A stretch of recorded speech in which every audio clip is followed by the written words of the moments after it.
I'm Brian Davidson, one of the transplant surgeons here at the Royal Free.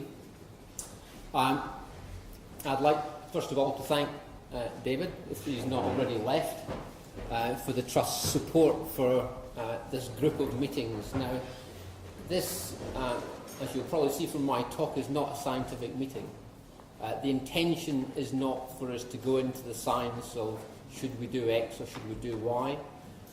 The purpose of this meeting is to have public engagement and for the public and transplant patients, their carers, to feedback comments on a topic. And the topic we have today is the organ shortage, and one of the solutions for the organ shortage, which is the use of marginal grafts. Now, clearly this whole topic comes about from the organ shortage. If we didn't have an organ shortage, we wouldn't be considering using marginal grafts, and therefore we are responding to things that are happening up and down the country from the point of view of organ donation. So, first of all, I struggled with this concept of how you can convey the concept of a marginal graft to somebody that knows nothing about liver transplantation. So you'll excuse me that I took an analogy down to Tesco's, because when I look for bananas, and I do go to Tesco's regularly, I do say, well, what is our marginal banana? And we have a bit of a preoccupation with voting and getting responses here. So anybody want to comment on what they would choose in their Tesco's choice of bananas? Because I think here that the optimal banana is number 6. Any comments? And the other ones I would say are marginal. And this is a very simplistic approach as to how we choose things and how we assess things. And visual appearances are important, and just as it might be important when you go to Tesco's, visual appearances are important when you assess an organ. Another analogy, an absolutely perfect Tesco's apple. You know by the appearances of that is going to taste good, that it's going to be an ideal apple, and you could similarly analogize that to a perfect organ. Here's probably what we're talking about today, a rather withered, slightly suboptimal apple, which would be our marginal fruit. And here's the one that will come into pig fodder. And the big question is, well, what are these changes? How subtle are these changes? And can we detect them? And at what stage have we gone beyond something that is useful? From the point of view of the liver, again, appearances are actually quite important. And you can say just by looking at that first organ here that this is probably a liver that could be transplanted in function. Might be a bit patchy, but it's the right colour, it's the right shape. It's not particularly rounded on its edges. Whereas you can compare that to this, which looks a similar shape, probably a bit bigger, and this is a severely fatty organ. And that liver in the centre there, I saw Paolo in the audience. I think certainly we would turn that down, and I suspect that they would in Birmingham as well. And then you go right through to the extreme of the damage that you might find in an organ on retrieval, and that's the kind of organ we end up transplanting, or transplanting a recipient for that organ. That's a cirrhotic liver there on the right. Unfortunately, in transplantation, you don't get these extremes usually. You'll usually get something that looks a bit between the satisfactory organ here and the severe steatosis. And judging changes due to fatty liver is perhaps the most difficult thing for an organ retrieving surgeon. So what we're going to talk about is suboptimal or marginal livers, and therefore we need to have some sort of comparator. So what is the perfect transplant organ? And I suppose this would be our description of what might be a perfect donor for liver transplantation. A young donor, less than 40 years, normal liver function, He's not fat, he's got a normal BMI, a brain-dead donor with no comorbidity. Unfortunately, if you actually look through our transplant practice, we virtually never see these donors. And if we do see these donors, because they're so rare to get a perfectly functioning liver, we will be asked to split that liver, and that liver will be used for 2 recipients. And as I'll show you shortly, the fact that we have to use that liver for 2 recipients will make that a marginal organ. Perhaps one of the biggest challenges we have right now is the effect of obesity on society. And although that's of perhaps major concern if you're looking at UK incidence of diabetes or heart disease, obesity does also affect the transplant community. This is the most recent data from the government that would suggest that 60% of adults in the UK are overweight, and a quarter, 1 in 4, have obesity with a BMI of over 30. And you might say, well, that's a big problem, but perhaps the biggest problem of all is that we're influencing our children as well, and that almost 1 in 3 children are significantly overweight in the UK. So not only have we got the problem, but we are actually producing a problem for the next generation. And not only is it going to be a problem for those individuals, but it's a huge problem for the transplant community.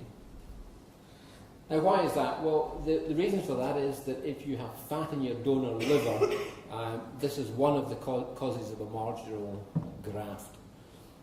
This recent study looked at biopsies taken of their livers that were coming into the transplant program, and 70% of all the livers that were coming and being used in that transplant program had significant fatty change in the liver.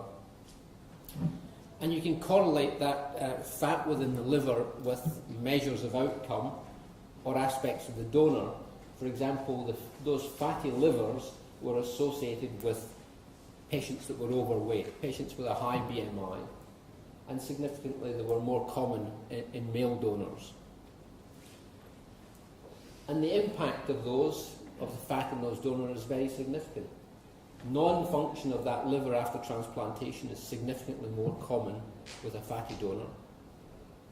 Renal failure after transplantation is more common, and perhaps even more importantly from the point of view of implications for patients and the cost to society, retransplantation is significantly more common if you have a fatty donor pool. So split liver transplantation, taking one liver, splitting it so it can be used for 2 recipients, allows 2 transplant procedures to be carried out, but there is a 50% overall increase in graft failure. One of the other topics we're going to address today is whether or not we can use perfectly good livers from people that have infections, and particularly viral infections. And as you know, some viral infections are extremely common. This is the global incidence of hepatitis C. And as you can see, some communities have between 1% and 5% of all the population infected by hepatitis C.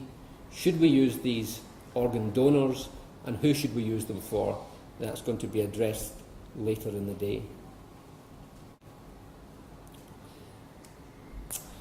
So what about other sources of grafts that may be considered marginal? It was mentioned earlier about abdominal grafting for the condition amyloidosis. As most people here will know, this is a genetic condition that involves deposition of abnormal proteins. It produces organ damage for the individuals affected, and it can be cured or partially reversed by organ transplantation. One of the additional benefits is that the organ that's used to transplant those individuals, their own liver, can then be given to another recipient and can function satisfactorily, although there is long-term issues in graft function or viability related to the genetic abnormality in that donor liver. And what about live donors as a significant source of organs?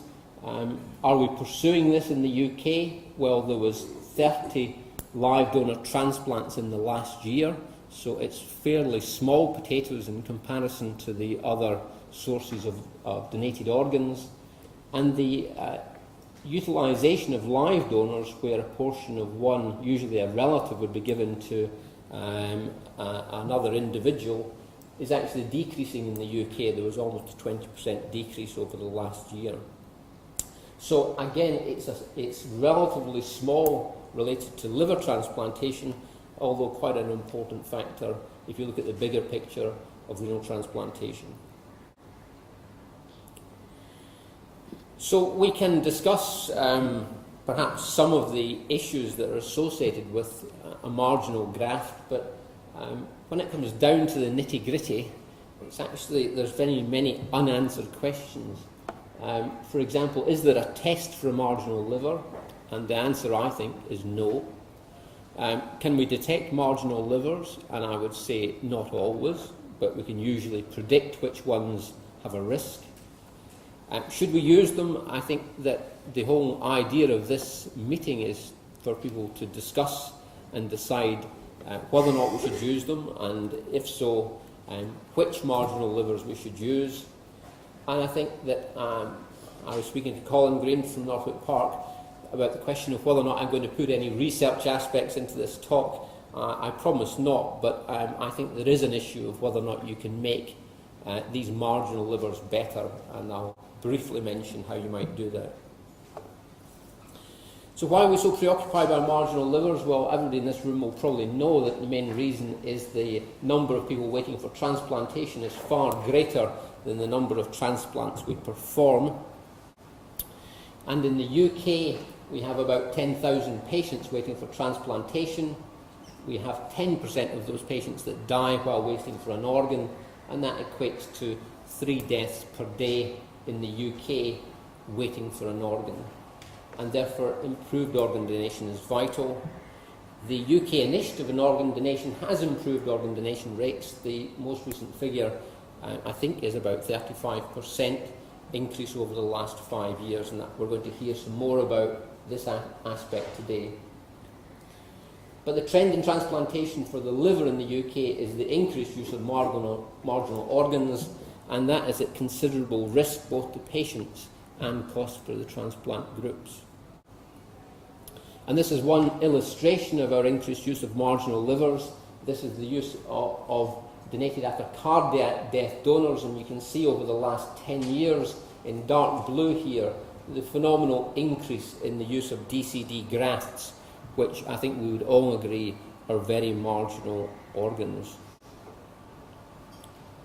So lastly, can we improve these marginal grafts? Well, there's some things we can't do anything about. The use of older organs, retrieving from obese patients. I don't think there is much we can do about those, although there's a bit of debate about that one. We certainly can do something about modulating the damage to the liver between retrieval and implantation, and our current research programme centres mainly around these 4 topics, trying to condition the organ during its period from retrieval and implantation, the use of drugs to reduce the damage to the liver, the use of machine perfusion to reduce the graft damage during the preservation period, and then trying to condition the recipient once the organ's been implanted. And these are the 2 main issues or practical approaches towards machine perfusion. This is the machine that we've been using to work on discarded human organs to optimise them, and this is the new system that's just undergone preliminary evaluation from the group from Oxford. The difference is that this machine was designed originally to perfuse with cold preservation solution, and this one has been designed to work at normal thermia, at normal body temperature. There is already significant data on the use of cold perfusion, and a first-in-man study now 3 years back, which showed that it can be done without damaging the livers, and that it may have some clinical benefit to the recipients. There's no data as yet on the warm perfusion systems, but ultimately they will come into practice, and we will have to decide which of these two alternatives is feasible and produces the best outcomes. So I hope that that's given a wee bit of an inkling as to what we're going to touch on today, the different issues. We are hopefully going to have as interactive a session today as possible. This is not meant to be a lecture course, this is meant to be discussion and interaction. So I think, Linda, are you going to interact? Or so we're going to have some interaction. We were going to have a system for interaction and voting. I'm not sure whether or not that's going to work. Amir says it's not going to work, so we're probably going to have traditional verbal communication rather than a keypad. And I hope you all enjoy the meeting today, and I'm sure that there will be interesting discussion over the specific initiatives. Thank you very much indeed.